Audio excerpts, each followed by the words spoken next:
এবং এই আল্লাহকে চেনার উপায় হচ্ছে যে কোনো অদৃশ্যের বিষয়ে আল্লাহ রাব্বুল আলামিন, জান্নাত, জাহান্নাম, এইগুলোর পরিচয় অন্তরের মধ্যে আনা। আজকে তো আমরা বিভিন্ন বুদ্ধিবৃত্তিকভাবে আল্লাহর উপর ঈমান আনতেছি। হ্যাঁ, আমরা বিভিন্ন রকম বিভিন্ন প্রশ্নের উত্তর, সেগুলো সলভ হচ্ছে, সেগুলো নিয়ে আলোচনা হচ্ছে, এটাকে আমরা বুদ্ধিবৃত্তিকতা বলতেছি। কিন্তু ঈমানটা যেন এই পর্যায়ে না থাকে, এটা যেন স্বতঃস্ফূর্ত হয়ে যায়। ঈমান আর আমি যেন একাকার হয়ে যাই। আমার কথাটা বুঝতে পারতেছেন আপনারা? জটিল মনে হচ্ছে বিষয়টা? মানে ঈমান আমার একদম শরীরের প্রতিটা কোষ থেকে ঈমান আসবে, শুধু ব্রেন দিয়ে ঈমান আসবে না। ঈমানটা শুধু ব্রেনে থাকবে না, পুরো শরীরের মধ্যে ঈমান চলে আসবে। এই পর্যায় পর্যন্ত আমার ঈমানকে নিতে হবে। এই জন্য কি করতে হবে?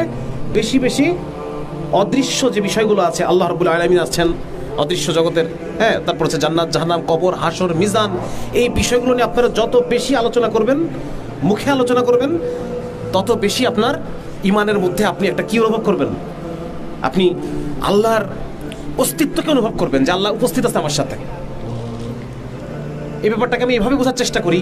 ধরেন আপনি নামাজ পড়তেছেন একটা একাকী রুমে, ওই রুমে যদি আপনার মা ঢুকে খাটে বসে আছে, আপনি কিন্তু মার দিকে তাকাচ্ছেন না, কিন্তু আপনি ফিল করতেছেন যে আপনার সাথে রুমে আরেকজন আছে।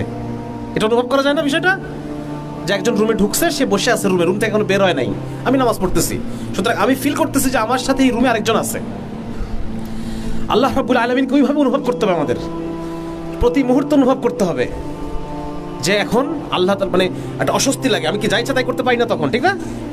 যদি আমি অনুভব করি যে আমার সাথে রুমে আরেকজন আছে, তখন কি আমি যা ইচ্ছা তাই করতে পারবো না। তো আল্লাহ রাব্বুল আলামিনকে ওইভাবে অনুভব করতে হবে যে প্রতি মুহূর্তে মুহূর্তে আমার সাথে আল্লাহ আছে।